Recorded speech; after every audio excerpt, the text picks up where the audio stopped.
How to reuse your favorite Snapchat spotlight sounds in your own video.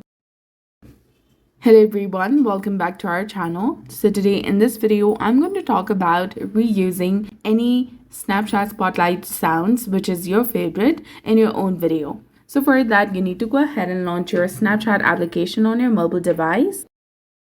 After that, tap on the spotlight section that is in the right corner of the screen. Find the video or sound that you want to use. Tap on the sound that the video is playing, which is in the bottom left corner of the screen. Once you do that, you will see the option of use sound in the bottom. Tap on that, which is highlighted in yellow color. Now you can go ahead and use this sound. You can take a photo or video, whatever you like.